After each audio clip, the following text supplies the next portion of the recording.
Atenção, este é um vídeo feito a partir de um corte da live. Se você quer assistir esse conteúdo de primeira mão, você assiste às 6 horas da noite, de segunda a sexta, aqui nesse canalzinho. Todas as lives são apenas disponibilizadas para membros, então se você for ver a live por completo, você vai ter que ser membro. Ou se você quiser ver um vídeo específico antecipado, você terá que ser membro para poder acessar esse conteúdo, tá bom? Bom vídeo. Agora a gente vai com Ciência Todo Dia, canal do Pedro Loss. Super legal, super científico, super... Uma polêmica, é o paradoxo da tolerância. Como que a tolerância pode ser paradoxal? É polêmico. E ao invés de fazer uma introdução, eu quero jogar logo a pergunta que vai ser discutida aqui. Existem opiniões que são tão extremas que deveriam ser proibidas? Talvez você pense... Cara, eu acredito que sim.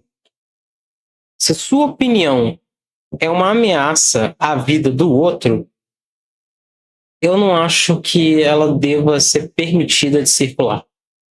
Se ela apresenta ameaça à vida de outras pessoas, assim como assuntos que a gente sabe que existem e são frequentes, mais velados, eu não acho que eles deveriam ter direito à circulação, não. Pense que sim. Existem limites para o que é razoável expressar dentro de uma sociedade. Ou talvez Certo. você pense que não. Todas as ideias merecem vir ao ar. E eu não tô aqui pra discordar de você. E sim pra tentar te dar uma perspectiva um pouco mais aprofundada sobre essa discussão. Porque, Certo. honestamente, eu acho que todos meio que estamos precisando. E pra Sim, fazer sim, isso, vamos nós lá. vamos conversar sobre a versão mais tradicional desse problema, que é conhecido como o paradoxo da tolerância. O paradoxo da tolerância foi Paradoxo apresentado da pelo tolerância. filósofo Karl Popper, e ele diz mais ou menos o seguinte: imagine uma sociedade com tolerância ilimitada. Ela aceita e Certo. tolera todas as opiniões possíveis. Sim, eu disse todas as opiniões possíveis. Todas. Parem e Inclusive o Monark. Pensa nisso. pensem em uma opinião bem absurda. Tipo Donald Trump. Tipo a ideia de que uma chuva foi inventada para acabar com uma caminhada, uma passeata. Referência é a coisa mais extrema que passa pela sua cabeça. Pensou? Então não escreve nos comentários. Mas se você quiser se inscrever no canal, isso seria bem legal. Para continuar esse exemplo, eu vou imaginar que a opinião extrema é a de que quem toma café com açúcar merece ser preso. Tá bom. Com açúcar mascavo é muito bom. Ué, Isso é extremo. As pessoas deviam poder tomar café como quiserem, mesmo as que tomam Sim. errado porque colocam açúcar. Mas esse não é o ponto. O ponto aqui é que uma sociedade que tem tolerância ilimitada vai tolerar essa opinião. Mas não é muito difícil de brincar com esse exemplo pra ver que a situação pode entortar de vez muito rápido. Vamos Certo. supor que, no início, poucas pessoas concordem que quem toma café com açúcar deveria ser preso. Mas com o tempo, essa opinião vai ganhando tração e entra até pro debate público. Em não muito tempo, começam a surgir vídeos na internet de pessoas sendo expulsas de cafeterias por outros clientes justamente por pedirem café com açúcar. E aí você, que ama colocar açúcar no café porque a vida já é amarga o suficiente, começa a esconder sua preferência. Você se sente mal de falar isso em público porque não sabe qual vai ser a reação das outras pessoas. No fim, você esconde completamente o que pensa e prefere por pura pressão social. É óbvio que esse é só um exemplo bobo, porque se eu colocasse opiniões extremas de verdade aqui, esse vídeo não duraria um dia no ar. Mas ele ajuda Com certeza, mas é um bom sociedade uso. com tolerância ilimitada acaba ficando exposta a opiniões intolerantes, que por sua vez acabam suprimindo outras opiniões. Então a solução é simples, certo? Nós devemos parar de tolerar quem é intolerante. Voltando para o nosso exemplo, talvez a nossa salvação fosse multar ou prender quem expressasse opinião de que pessoas que tomam café com açúcar merecem ser presas. Quem sabe a saída seja termos pelo menos um pouco de intolerância com os intolerantes para garantir que pessoas que tomam café com açúcar sejam deixadas em paz, mesmo estando erradas. Calma aí, Pedro, não dá mais, você vai falar isso, você vai ser multado. Não, mas eu não falei que Não, você vai ser eu não multado, falei gente. que elas têm que ser presas, eu falei que elas estão você vai erradas ser só. multado, Mas vamos não, embora. isso não faz sentido. Vamos embora. E aqui eu preciso pedir desculpas por esse exemplo ser bobo. Mas troque Não, mas é bom, é bom, é um bom exemplo. Ultimamente ele ainda vai valer.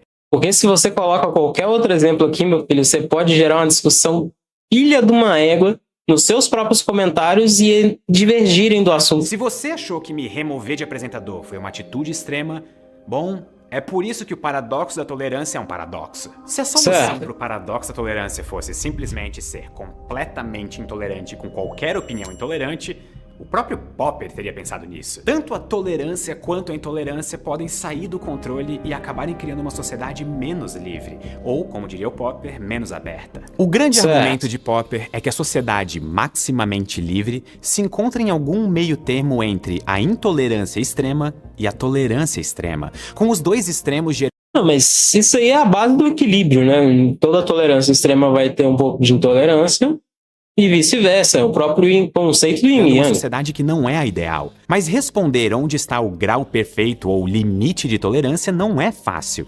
E para fazer isso, nós precisamos responder 3 perguntas difíceis e perigosas, que são: como decidimos quais ideias passaram dos limites? Como nós podemos punir ou restringir essas ideias? E quem é que pode executar essas punições? Essas perguntas não são hipotéticas. Em algum momento, todos os países e sociedades do mundo precisaram ou vão precisar responder essas perguntas na prática. Eu diria que decidimos que ideias passam dos limites a partir do momento que elas ameaçam a integridade e a vida de outras pessoas. Como podemos punir ou restringir essas ideias? É baseado na ideia de prova de que a pessoa teve aquela opinião ou exibiu aquela opinião. Acabar por prender aquela pessoa, talvez, ou manter ter uma multa, sei lá, alguma coisa parecida com isso. Eu não sou muito a favor de multa, não, porque é basicamente uma impunidade para quem é rico. Se você tem dinheiro para pagar uma multa, você basicamente não sofre punição. E quem é que pode executar essas punições? Um sistema de tribunal. Sistema de justiça. Prática. Por exemplo, geralmente quem decide quais ideias passaram dos limites e como devemos puni-las são os corpos legislativos dos países, que podem fazer leis limitando formas de expressão, que vão desde ser mandante de um assassinato até proibir de gritar fogo em uma sala de cinema cheia. E quem executa essas punições, na maioria das vezes, é o poder judiciário, que é o responsável por lidar com quem viola as leis. Tanto é que boa parte das discussões sobre o paradoxo da tolerância acabam usando política institucional como grande exemplo. Mas hoje nós vamos fazer diferente. Antes de eu continuar, eu preciso fazer um apelo pro seu lado sonolento que gosta de dormir. Se você é como Nossa, eu e acabei de bocejar ver um negócio desse. Investir um colchão essencial. O problema é que trocar de colchão sempre dá aquela ansiedade e dor de cabeça. Ih, mas aí eu já troquei de colchão. Valeu.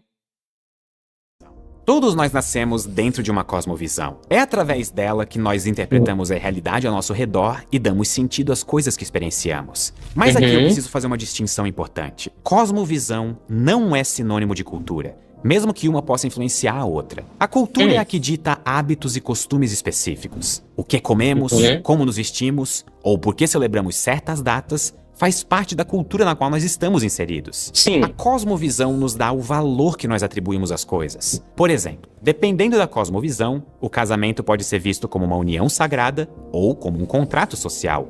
Eu vejo como um contrato social. O carnaval, que é uma parte importante da cultura brasileira, pode ser visto como uma excelente oportunidade de ir em uma festa em uma cosmovisão ou como um bom feriado para descansar em outra. A cosmovisão é mais sobre como você percebe e avalia o mundo ao seu redor do que exatamente sobre o que você faz nele. De certa forma, a cosmovisão funciona como se fossem óculos com os quais você enxerga o mundo. Imagine que cada um desses representa diferentes cosmovisões. Qual delas representa melhor como eu penso sobre o mundo?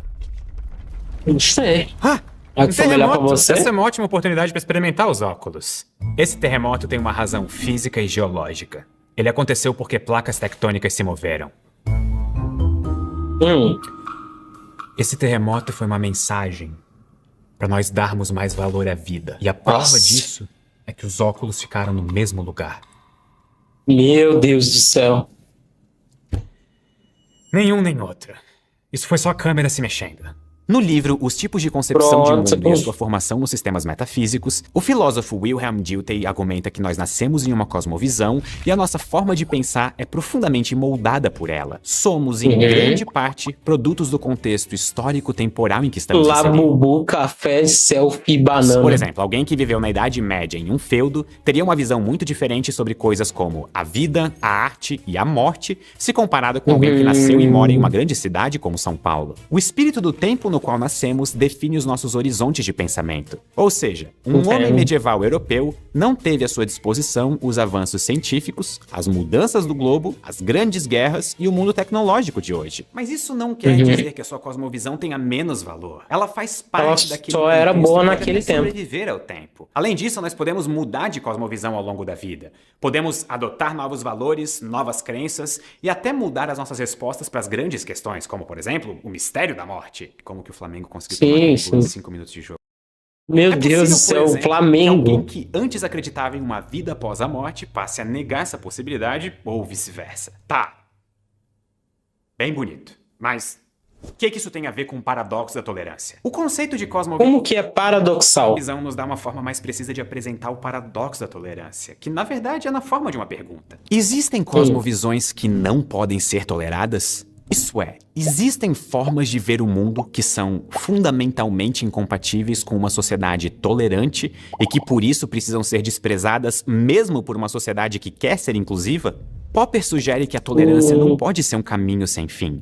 Precisa existir um limite em que a intolerância seja enfrentada. Mas isso é uma resposta muito curta para uma pergunta bem complicada. Porque a pergunta que segue é: se nós não podemos tolerar cosmovisões intolerantes, então como classificamos quais delas são inaceitáveis? Ou, em outras palavras, qual que é a linha da intolerância? Porque sim, em exemplos diretos, é fácil de decidir quando alguém cruzou a linha. Que pena que esse terremoto não quebrou esses outros óculos. Não, isso põe um risco. Esse era um exemplo direto.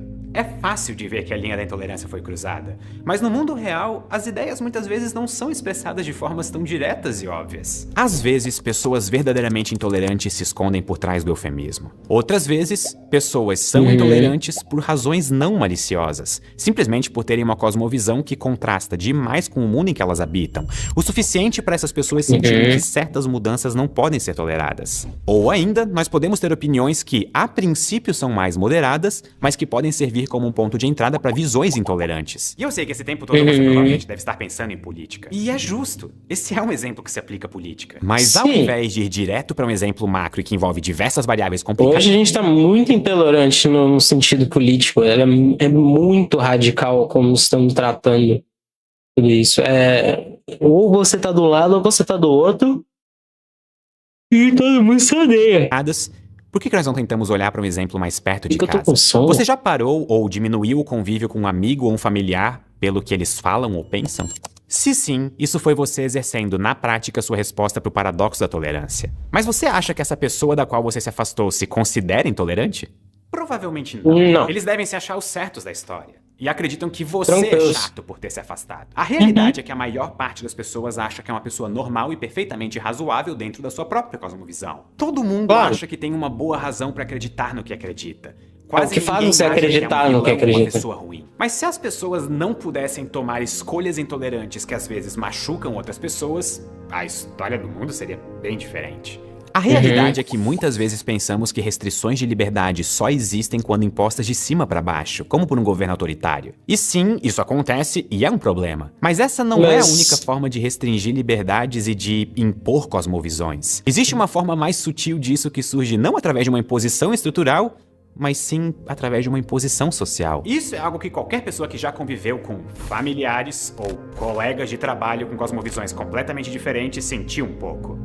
Talvez, quando cercados por essas pessoas muito diferentes, você sentiu que não podia expressar suas verdadeiras ideias e tinha que se limitar para manter a paz ou evitar ser excluído do grupo. Ou quem sabe você mesmo tenha sido excluído de um grupo por ter opiniões diferentes demais. E isso é um microcosmo do paradoxo da tolerância. E sim, esses exemplos são menos dramáticos do que um governo autoritário censurando notícias, mas são em momentos como esse que você pode exercitar sua resposta ao paradoxo da tolerância. A boa notícia é que o debate sobre tolerância evoluiu muito desde que Popper o propôs. Existem pesquisas científicas tentando estudar melhor o conceito de tolerância. E um dos pontos centrais do debate é o que exatamente nós queremos dizer quando chamamos alguma coisa de tolerância. Na definição mais simples, tolerância é o oposto de intolerância. Quando você tolera algo, você permite que aquele algo esteja ao seu lado na sociedade. Quando você é intolerante, você é incapaz de coexistir com as coisas que não tolera. Mas essa não é uma definição boa o suficiente para estudar e analisar nossa sociedade. Uma pesquisa realizada em 2019 apontou que modelos sociológicos que usam essa definição simples de tolerância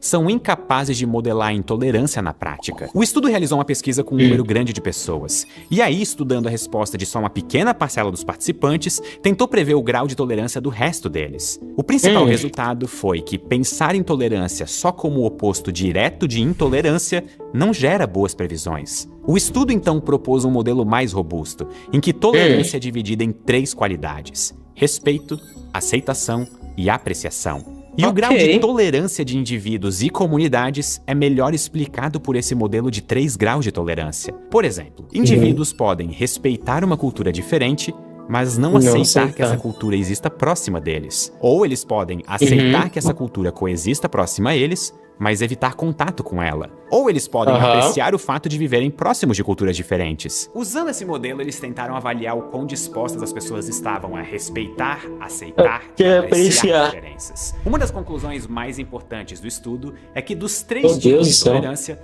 apenas a apreciação por outras culturas e outros grupos acaba levando a reduções significativas de preconceitos e intolerância. Ou seja, respeito e aceitação são o ponto de partida para superar as diferenças. Mas só fazemos isso de fato quando nós aprendemos a valorizar pessoas que são diferentes de nós. Mas claro, esse é só um estudo recente.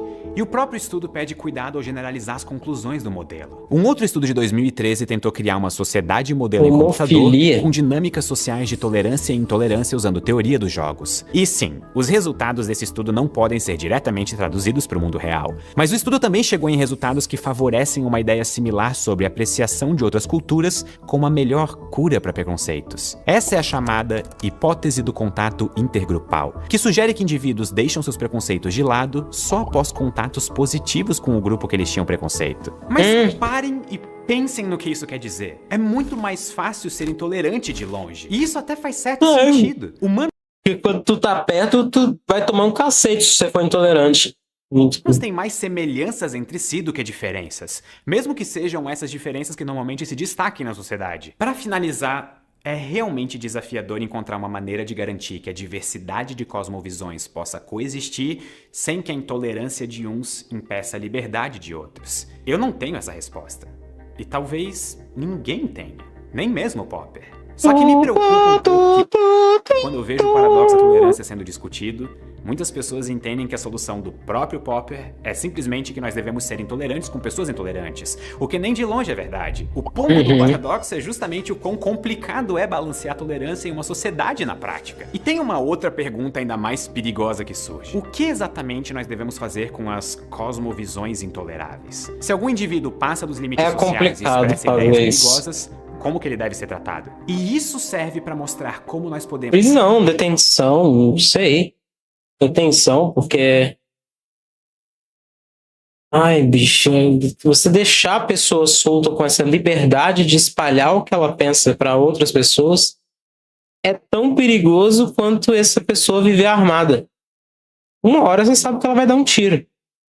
Podemos ir longe em pouco tempo falando desse problema. Nós começamos falando sobre opiniões polêmicas e chegamos em perguntas sobre usos legítimos de violência. Mas isso serve para mostrar que o paradoxo da tolerância não é uma pergunta que requer uma resposta definitiva. Pelo contrário, nós esperamos que conforme o mundo mude, as respostas para o paradoxo também mudem. O desafio é justamente conseguirmos construir um mundo em que damos liberdade suficiente para as pessoas serem livres, mas evitamos dar a oportunidade para pessoas mal intencionadas destruírem essa liberdade. Mas como exatamente isso deve ser feito na prática, talvez seja um dos maiores desafios da humanidade. Na sua opinião, o que nós precisamos fazer para diferenças não escalarem para intolerância? Bora ter uma conversa profunda e sadia sobre isso nos comentários. Muito obrigado! Nossa, a pergunta é difícil. O limite da tolerância à lactose. O que nós precisamos fazer para as diferenças não escalarem para a intolerância? Criar a valorização de todas as diferenças, mostrá-las ao máximo, mostrar a importância delas, mostrar o valor delas, mostrar o ambiente delas para o máximo de pessoas quanto possível, para que aí passe a ser discutido, debatido e bem apresentado. Quando uma pessoa gera empatia por aquilo, ela tem menos tendência a ser completamente intolerante. Tipo, uma pessoa era homofóbica até ter um gay na família, e aí ela passa a ter que pensar por aquela pessoa ali, ela prezar por aquela pessoa, tipo, tá acontecendo com alguém que eu gosto. Então, ou eu vou negar e ser extremista em relação a isso, para poder sentir pertencente àquele grupo da intolerância, ou eu vou aprender alguma coisa com isso. Muitas vezes acontece mais a parte da ignorância, mas a gente tenta, né? É o que eu consigo pensar.